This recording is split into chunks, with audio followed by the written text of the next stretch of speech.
What's up, bro? How you doing? All right, we'll get started with Coach Rhule and take questions afterwards. All right, appreciate you guys being here. Obviously, we're excited to come back home, play at home this week versus Akron. Joe Moorhead, a coach I have a long history versus and a lot of respect for. He beat us at Temple when he was the head coach of Fordham on a Hail Mary at the end of the game. Was at Penn State, did a great job as the OC there, and a guy that I consider a friend. So I look forward to having the chance to compete against him. In terms of injuries, Janiran Bonner will be out for the year. He tore his ACL in the game on Thursday. We're pretty healthy other than that. And with that, I'll take your questions. Janiran is a factor in a lot of different ways, leadership on and off the field. What kind of loss is that on the field, and then how can he still contribute off of it? It's a tremendous loss on the field. He's a great football player. He plays on all the special teams. He's a wide out. He's a running back. He's a fullback. He's a tight end. He can just do it all. Selfless. He's a great teammate. I'm sure he'll continue to inspire his teammates though with his attitude, and I just know how much he means to everybody. So he doesn't mean a lot to us because he's a good player, though he means a lot to us because of who he is, and so everyone will rally around him, and we'll watch him come back better than ever. You had a lot of younger guys playing on that D line when you got to watch the game back. What's sort of your overall take on their first performance? Yeah, I think anytime you give up 200 yards rushing, you're not going to be real happy. With that being said, a lot of it, 96 of it was the quarterback, and a lot of that was, pass rush, and so we'll have to, him not even design runs, him getting out and running. So we'll have to work on that. I think we talk a lot about it, but I don't know if we did a good enough job as coaches of doing it. You're facing Dylan and TJ and Jalen. You're facing a lot of guys who are, pocket pro style quarterbacks. So TJ can move, but the holy grail of things that most defensive coaches don't like, or an excellent outside zone team, a tempo team, and a running quarterback. And Cincinnati is all three of those, and Coach Satterfield has been for a long time. So. When you face those types of teams, you build your team differently. If you're a 3-4 team, you play with four eyes, you make the ball run to the sideline. We don't face a lot of that in the Big Ten. So it was a tough matchup for us in that regard. But we have to play better. We have to get off blocks better. We have to level out our rush better. And, we saw it on tape. We tried to adjust it during the game. And, like even watching last night, Notre Dame and Miami. Notre Dame kept hurting Miami with the quarterback draw, yet Miami continued to rush, and then at the end of the day, they got there. So we'll have to pick our spots a little bit better. But it wasn't like they were, their running backs didn't have 100 yards rushing or 106 yards maybe, So we'll have to. It wasn't the traditional run game; it was the quarterback, and I thought he was a heck of a player. I walked right up to him after the game. I knew before the game I saw a lot of scouts, like higher up guys I know, and they were all there to see him and the tight end. And so, and then after the game, I told him they didn't have 100 yards rushing in the first half. 100 yards of offense in the first half. I don't believe. I don't know what the number was. You guys would know. And so, they did a nice job of adjusting and just saying, "Hey, we're going to run this guy to try to get a win." And so we have to do a better job up front. But I thought some guys did some really good things, and some other guys, will have to make some improvement this week. Your running back position, Coach, how important is it moving forward that you try to get a second, third guy going more in these next two games at home? Yeah, I wasn't happy with it. Dana was like, "Hey, he made the call," so I let my coordinators coach. I wanted to get Isaiah and Mackay in, but once Dana said to me, "Hey, Coach, I made that call," I said, "Okay, cool." Like Emmett was hot, we went with Emmett. We'll have to get Isaiah. We'll have to get Mackay, and we'll have to get Quentin in the game more. Mackay had a great run that he cut back and got vertical, and unfortunately we missed one block, or else it might have gone for a ways. So I'm just biding my time with those guys. But I wanted to play them more. But Dana was feeling it. He went with what he went with, and that's his call. So I was good with it once he said that. So, but that won't be the plan moving forward. I don't think. I think we'll have to play more guys. On that D line, what did you think about the contributions you got from Winery in his first action? Yeah, I thought Will did a nice job. He made a lot of plays running to the sidelines. He, like everybody else, there's things we'll want to improve on this week. He lined up a little bit wide at times, and so he had some good rushes that that, you know, maybe he was a step away on, that if we get him a little bit tighter, he's got a great speed to power move, and we'll have to continue to emphasize that this week. But I love the fact of seeing him run around, seeing him run to the ball. You know, ran down on the first third down, ran down, made the tackle after we overran it, made the play on the fumble. Javen might have scooped and scored had he not done that, though they called it incomplete, so they probably would have blown it dead. But happy to see Will fly around like that. Coach, you didn't mention Dylan on the injury report. After the game, he came in with ice on his hand. Was there anything into that, or just precautionary? Yeah, I think it hit his hand, but he threw the ball. We practiced last night. He threw the ball. I was sitting next to my wife on the bus, and she's like, "Oh my gosh, what happened?" So I said, "I don't know. We'll see." What about your left tackle position? You guys did 3-man rotation. Did you like how that went? And do you have to eventually kind of settle in on? Yeah, we're not going to be able to 3-man rotation real long, but you know, I mean, I think everybody had some good plays. Everybody had some plays you like back. I mean, sort of some of the things I talked to you guys about one last week. You know, held true, right? So I mean, you know, we false started at the 1-foot line, but there were also a lot of good plays too. So you know, we just felt like everyone deserved a chance to play, and we wanted to put it on tape. You know, I think sometimes you have to see your team versus other teams to see exactly what you're doing well and not doing well. The old, you know, I don't know if Coach Osborne or Coach Solich said it, but Coach Paterno used to say to us all the time, you make your biggest improvement between week 1 and week 2. So part of that's also kind of refining that and seeing where those guys fit. And, you know, at right tackle, we played just Teddy. You know, we didn't play Tyler. So we'll go through this week. I think the good thing is I think everyone knows that we'll rotate. So they all have to have a chance to compete and practice. And as a player, that's all you can really want is a chance to compete. So we graded the tape, and we'll just kind of look at it this week too. What did you use the extra 2 days for that you had because it was a Thursday game? And how'd you feel just about the response when you got back on Friday and were around the team? Yeah, so we wanted to lift at 11. I told you guys we're going to lift, and we didn't get home till 4. So I didn't make them lift at 11. Our non-travel guys didn't get back till 5. Like my kids and the coaches' kids that took the bus down didn't get back till about 5. So I didn't make them lift at 11. But they did come in and watch the tape at 3:30, and we went through it like methodically on Friday. Then we came back. We gave them Saturday off, and they came back in yesterday, and we went through it again, a little bit more crisp. You know, I wanted them just to take some time. I asked them to grade themselves from Friday to Sunday. So they graded themselves on the things that they can control, you know, their effort, their technique, their assignment discipline. And then yesterday we came in and we just, we had another day to lift, another day to recover. A lot of guys came out on Saturday, I know, to recover. And then we had an actual practice yesterday. So it was good to have, obviously Akron played on Thursday, so we had a chance to see what they're doing. And we went out and we got a lot of work yesterday too. Maybe this is a question that's fit for each level of the defense. Did you feel like your defense flew around and ran the way that you were kind of hoping they would? I think they played hard. I think the way John said it really well. I think they played hard. I think we have to play faster. And this part of that's key. Now, I say this. I thought we covered really well. I mean, in modern college football, to play a Power 4 team and hold them to 69 yards passing, I don't know how often that happens. So I don't really know what the narratives are out there. Like I know that that's really hard to do. And I think, like your Sierra, you get no targets, but he's sticky. Like you look at last year and you look at this year, we're way stickier. And I thought 4 was a heck of a player for them. I thought he was a really, we knew he was a good player from La Tech, or I forget which one. I get confused, but we knew from previously he was going to be a good player. He's fast, he's athletic. And so, I thought he was a really good player watching him out there, and I thought Andrew Marshall played really well. I thought Donovan Jones played really well. I thought Keese played really well. We covered well. Guthrie got in the game. He played well. Early in the game, I felt like we weren't running good angles, which is disappointing because that's all we talk about. And that comes down to trust. It just comes down to trusting yourself, but trusting your teammates. And sometimes you have to go out and play a game or two and see it and then be like, oh, geez, I have to fix this. So early on, I saw a lot of guys just trying, kind of breaking down a little too early. So we emphasized that again yesterday. They got better as the game went on. We were so dominant in terms of the time of possession that sometimes almost on defense you'd like to get into a little bit of a rhythm. It's like we went 3 and out, and then they knocked the ball out. We scored, and then we had the ball in the second half. They went a long time without playing.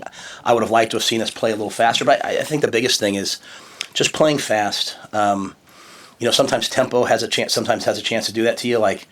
John's getting the call in. Guys are panicked because they feel the tempo. They're not really getting the call fast enough, making all the checks that you have to make. And so just settling them down, I think, was one of the things that showed up on Saturday. But But I think like I said, I think the positives are, a year coming in saying, hey, we want to stop explosive passes. We gave up one explosive, which was on a quarterback scramble. We took the ball away twice. I think we were really good on third down. Just, some quarterback runs we have to improve upon. You mentioned Cincinnati's tempo picking up late in the game. What do you do? Is that something you feel like you have to address this week? Yeah, I think so. I think once you put it on tape, it's on tape. Now, not many teams play like that very much anymore. But that being said, we have to address it. And then you have to address what happened when they went tempo, right? It wasn't like they went tempo and just that's what it causes, but just the detail and the communication. And I think when we watch the tape, taking it away from like these global macro, oh my gosh, we can't do that. Like, no, you just be where you're supposed to be, and just taking it back to football and taking it out of emotional statements, which sometimes after a game, players can be emotional. Coach, that's why I said, hey guys, on Friday watch the tape, grade yourself, and Sunday come in and really dive into this tape. And it's like, oh, okay, we just do this a little better, this a little better. So it's the things I'm talking about, communicating the call, making the check, right on the right angle. A lot of those things I think, if we we have to just get a little bit better at. Coach, how pleased were you with special teams? It seemed pretty clean, and obviously Cunanan was awesome kicking. Yeah, well, again, I don't want to go for all the negative narratives. I'm not going to go for all the positive ones because people keep saying that, but I wasn't completely happy with the special teams. Like, we kicked the ball out of bounds. The opening kickoff went out to the 27. So there were some good things, but like Eck got on the guys yesterday, and as he should. Like, we had chances for touchdowns. Like, first kickoff return should have been a touchdown. You watch the one block punt we go after. We have three guys go after it, untouched, and we don't block it. So, for us to be the team that we would like to be, we're going to have to take advantage of the opportunities we get. And so I thought they were good. The special teams were good. They just weren't at the level. We didn't make any game-breaking plays. And we have really good players. And I want our players to go make plays. And I want them to line up. I don't want them to be cautious. I don't want them to worry about what if. I want them to live in a world of what is. And the what is, hey, go make the play. And so Eck shared that yesterday. And I shared it again, too. Like, we give you a job to do. I want you to go out and do it and attack. I think Jacory made the first guy miss every time, yet we didn't have a ton of return yards because it was like the second guy. And so things that, missed assignment here. So it can be way better. I was really happy with the battery. I was really happy with the snap, the hold, the kick.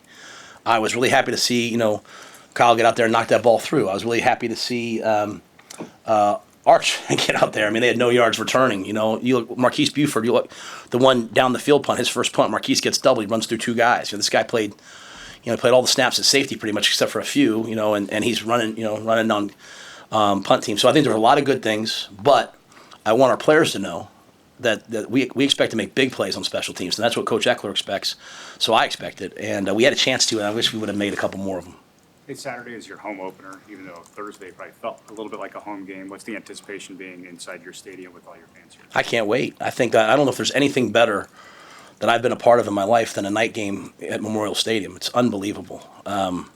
So yeah, Thursday night was awesome. I loved it. Like, it was, Andy Reid shakes all of our players' hands, talks to the team, right? Like, Patrick Mahomes is on the sidelines. Like, Travis Kelce, Taylor Swift. Just the who's who. Our fans showed up. They were so loud. So it was amazing. I just can't thank them enough. I'd love to go back there, to be quite honest, and play another game there at some point. But I love Memorial Stadium, and I love being at home. And, even though it felt like a home game, there's still for a lot of our guys, first time checking into a hotel, getting on the bus here. Like, there's a lot of different things that go into traveling, right? I say this not as just as something I always have to deal with. Like, we are still a really young team, and there's a lot of new guys. It's like, hey guys, this is what you do at the movies. This is what you do here. Like, so it was good to get that out of the way. But to be back at home, I think is going to be amazing, and I can't wait for the light show. We're doing the light show. I can't wait for the light show. I can't. We better do the first year I was like, stop looking at the light show, and the second year I was like, just look at the light show. That's amazing. So yeah, I just can't wait. So my wife, as a Lincoln business owner, loves the night games because she has all day for people to go in and get their hair done, and so I know it's probably good for the local economy because people are in town all day and spend the night. But I just can't wait to be at home. I can't wait to play in front of our students. You go down to Kansas City. I know a lot of fans went down. I don't know how many students went down. Maybe they did. Maybe I don't know. But I think playing in front of our students is really important because they are the next season ticket holders, and they are the next fans. And so we have to grow the program. And when I say grow the program, not for when I'm here, for way after I'm gone, by playing well at home in front of your students, and they have great memories there. They meet their wife there. They propose at. I mean, all these different things that happen. And so I'm excited for it, and I'm excited to play again too. The game's the most important part to me. Do you have an overall assessment of Dylan Raiola's play? Yeah, I think Dylan was excellent. I think anytime you throw the ball 42 times and we don't have a turnover, I'm going to say the quarterback played well. You know, unless it's 42 times in a loss where you're trying to come back. I think there's maybe 3 plays he'd like back. The 4th and 2 that we didn't get. He made an aggressive check, which is part of the game. And I think if he would have just stayed with the play, he'd be the first to tell you that. So he said that. But I love that. I love the fact that he was aggressive. Like, we want to play that way. Like 4th and 2, we put the ball in his hands. He went and got it. The play he made to Luke Lindenmeyer, where he pulled the ball and ran and then put the ball on Luke's outside shoulder, and Luke dragged the guy to the 1. Too bad we didn't come away with a touchdown there, but those are big-time plays. I thought you saw Dylan advance the ball in the red zone, and that was a defense. That defense, I talked about it last week, that 3-2 defense, that's what we ran at Baylor. It's a great Big 12 defense. It's so hard to go against because they're going to constantly keep everything in front of you. So, we had 18, we were 10 of 18 on 3rd down, and one of them, and also we're 1 and 2 on 4th down. So you're 61% on, I think it's 61% on, I think that's what they said to me, on 3rd down, but you're in way too many 3rd downs. You can't be in 18 3rd downs. And so, but part of that's the way that they play, right? Like, they're just constantly making you matriculate the ball. We set a goal of let's get the ball in play 55 times. What I mean by that is let's get 55 runs or completions. 52, like in the NFL, you'll say is a win, 56 sometimes in college. We were like 64 times, something like that. But we just never kind of broke them. And then when we got down the red zone, we had to kick 2 field goals, right? So, but I don't put that on him. I think what Dylan showed us was the maturity. Like, he's got Patrick Mahomes there, which he obviously respects and is friends with, and he's not out there. He wasn't out there trying to make cowboy plays. He was playing quarterback, and that's what I want. Like, we'll get better and better and better. I thought in the first half, our run game, we had 76 yards rushing in the first half. He was getting to the right checks, and I think he'd tell you there's maybe 1, maybe 2 plays he wishes he made a different check, but. Guys, we give him a ton of freedom. He has more freedom than most quarterbacks in the country probably have. And so, and he's right most of the time. And, he's right more than I would be. So I'll take it. So I thought he played excellent. And are you looking for, like, when you, this running back discussion, Mosey and Nelson, Ives, what are you looking for from them in this game? What do you got to see? Oh, yeah. There's no running back discussion for me. We have backup running backs. We have a starting running back, and we have backups. If the starting guy, he got really hot in the way the game went, we had these long drives. I think they're the backups, and when if he needs a blow, we're going to put them in. But he's the guy right now. I'm just looking for them to have another good week of practice. They had earned the right to play more. We just got in the game, and the coaches decided not to play them. Tough. I looked at them both. I said, "Bide your time. Your time's coming." But sometimes that happens, you know what I mean? So, but it's nothing about them. It's just that, like, Emmett was out there, and Emmett just looked like he was on a different, like, I showed our guys, the great things we did in the game, and I wish we would have just made one more play, was, 7 minutes on the clock. They just scored to make it a 3-point game, and we ran off 5 minutes off the clock, and we did it in an aggressive manner. But Emmett ran the ball, caught a ball in the flat where he gets knifed. Most guys would drop that ball or fumble. He doesn't. Then he runs the ball on 3rd down. I mean, he was just in a zone. And I felt like, or Dana felt like, hey, we're going to keep him in there. So did EJ. It's hard to do that the whole year long. That was a must-win game, and the game got closer than you probably wanted it to. It felt like it was going to go one way, and then it didn't. Credit to Cincinnati. And as I said to our guys, this is Power 4 football. Everyone has to get adjusted to, like, they have $20.5 million to pay their players. You know what I'm saying? Like the days of old are over. Like, Power 4 teams all have every team has $20.5 million to spend on their athletes. So they're going to have good guys. Like, you know what I mean? Like, it's not like they're all just going to, like, the last couple of years, the really good players on teams like that would just leave for money, at NIL money. But now you can pay them. Like, you're going to face a lot of good players. So they came roaring back. And I think this, if I'm being honest, I think that's probably what was good for our team, like, to have that kind of a game. Like, we had to play 60 minutes, and we had to look at ourselves and see what we didn't do well, kind of questions you asked, and try to fix them. But, yeah, so I just think Emmett was hot, But I'm just going to tell you, I think when Mosey gets out there, he's going to do big things. I know Makai's going to do big things. I'm excited for them. It didn't work out the first game. We'll hopefully get him in this game. You felt must win? I think they're all must wins. But I guess what I'm saying is, you get into the game, it's like, I expect every game. I'm not like I got different guys on my staff. I expect every game to be 17-16. So I'm never disappointed. Like people that think every game's gonna be easy, then they get into a fist fight, they get surprised, and they're like, oh shoot. I expect every game to be hard because I respect my opponent. It's respect without fear. So, like, I was preparing for it to be a battle. It just was a weird flow to the game, if that makes sense. Like, again, 19 minutes in the first half, 10 in the second, and then I think our time of possession was pretty close in the second half, right? So, just a weird deal. And if you think about it, I'm always saying make one more play. So Coach Paterno with me, just make one more play. Like, even last year, we lose these close games. You guys say, what do you think? I say, we got to make one more play. Well, Malcolm made one more play. I wish our free technique would have come underneath and sacked the quarterback on the long run, and then we wouldn't have had to make that play. So everyone's just got to. We're just going to work everyone to make one more play. And I think watching a lot of the college football you watch this week, and a lot of games came down.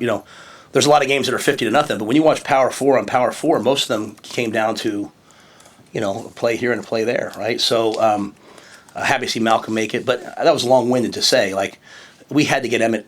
We had to get Emmett going in that game, but Mosey's ready to go, and Makai's ready to go, and Quentin's back, and he's ready to go, and Quentin brings us a physical back too. So I think you'll see them all play. Last year, when you guys wanted to go 12 personnel, you had Thomas, you had Nate, and you had Luke, you had Bonner. If you want to use him at this point, it's Luke.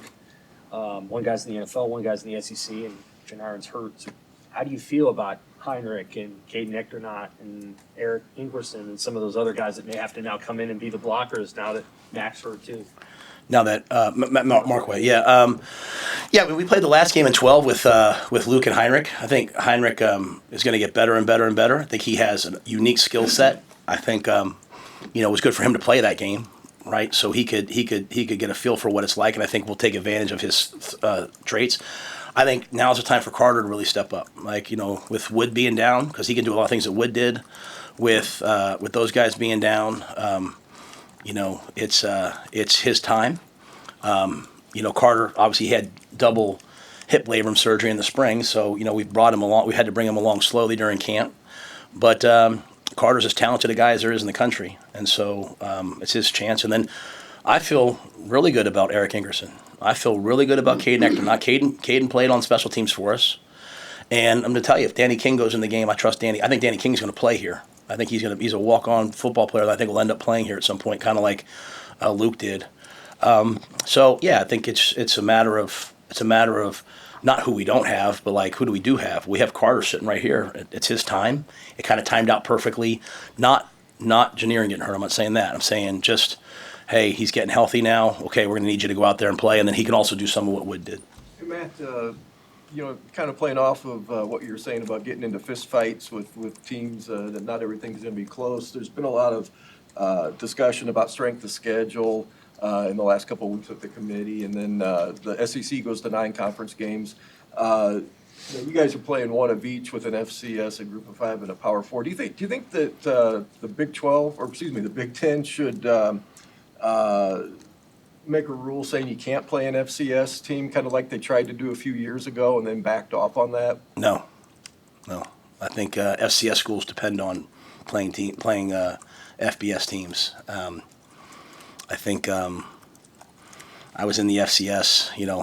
If you don't have an FBS team, it's hard to fund your football team. It's hard to fund the rest of it. So I think the SEC has been really smart over the years. They play their FCS team late in the year, so as they're getting ready to go on their playoff run, they play them before the last game, which I think is a really smart way to schedule. I just think if it was up to me, which it's not, across college football, everything would be similar. If we're all playing 9 conference games, we're all playing 9 conference games. It would just all be similar, so that it's easy to compare. I think it would hurt. It would hurt. Like, you look at the year, like, I remember just watching Coach Truss when he was at Ohio State. I don't know how they schedule now, so I'm not smart. But back in the day, like, hey, you're going to play in Akron, we're going to play at Kent. Those athletic departments are counting on that revenue. So I've been at those places. I've been at Temple where, like, we're counting on, going here and making that money to make ends meet. So I wouldn't make that rule. And Matt, you ran out on the field, led the guys out. Was that a one-time thing? I think he's mentioned it might be a one-time thing. Yeah, it's a one-time thing. Why did you pick Cincy, and did everything come out, or you helped either? Yeah, I ran as fast as I could. I wasn't sure how that was going to go. No, that was just like a thing between the team and I. Like, just, you know, it was about working hard. Also, like before I left over the bank, I was like, hey, everybody needs to work hard all summer, and the best way to improve the team is to prove yourself and self-mastery. So I was like, hey, I'm going to work out every day. I'm going to get under a certain weight, and I'm going to run out in the team with you guys. And so it was just like a fun thing. And then you had a couple guys saying, you need to do that every week. And I was like, yeah, right. So, I've always felt like this should be about the team. You know, I walk out the side and let the team run out. But it was fun to do, to be quite honest with you. And my wife commented on like the look on they put that video out, the look on my face. But that's how I feel about this team. I like this team a lot. And I like being around them. I like who they are as people, and so they bring joy to me. And so running out with them was really a fun moment for me. One of the funner moments I've never run out with a team before, ever, I don't think. Ever. So that's the first time in my whole career of maybe someone can find something. I don't remember it, but I don't remember ever running out, and certainly not that fast. So it's as fast as I can run. Hey, with what you said about the number of third downs that you faced, how do you feel after one game in comparison to before that game about the ability of your receivers and offensive weapons to create big plays? Some of the big plays that you didn't see as much of in that game. Yeah, that's not an issue to me of that. I mean, like we ran a double move inside post with Ja'Cory. He ran right by the safety, but the backside safety's playing with huge depth, and Dylan hit the backside in cut. I think I don't think it has anything like you think about the plays like Isaiah on the fade ball on the left sideline. He kind of throws the guy by, catches the ball, but he jumps for it. If he just lands on his feet, he walks in the end zone. So I think there's a couple. Luke had one down the right sideline that they tackled him at like 19 yards. If one guy makes a block, he gets 20 yards. So I think I left the game, to be completely honest, I left the game being like, all right, well, Ja'Cory almost broke along when he just got hit his thigh and he tripped up. And Ja'Cory played the whole, he got hit early on, played the whole game kind of limping a little bit, but that's who that kid is. He's a competitor. So I know Ja'Cory can make plays. I watched Luke make plays. I watched Dane make plays. I watched Isaiah make plays. It's 3rd and 6, man-to-man. Luke, Dane wins. He catches an under route, makes the guy miss. And Isaiah, the touchdown. So I left there feeling like Emmett certainly made a ton of plays. I was like, man, our playmakers showed up. But the natural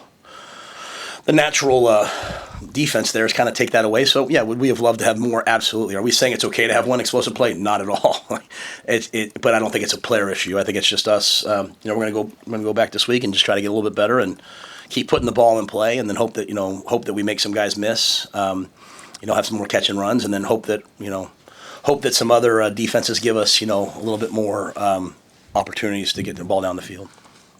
You mentioned on Thursday you said it's cool to be a Husker, and then on Friday you announced from Pat McAfee weekly moving forward. How does that play into your aspect of recruiting, seeing you on TV weekly talking about football? Yeah, I want to make it very clear. It's not. I don't want to come across like it's about me. Like I'm not trying to be a media personality. I mean, I'm doing a podcast. I'm on Pat McAfee.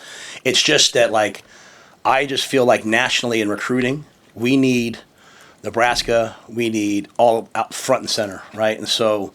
We need to we're doing more social media than we ever have, right? We're pushing as many things out as we can. Like Pat McAfee, I mean, it's not just national. It's international at this point, right? So, and you think about ESPN. ESPN is a large SEC presence, right? So, by myself being able to be on Pat, you have a Big Ten presence now on ESPN, and I can represent University of Nebraska. So, that to me is.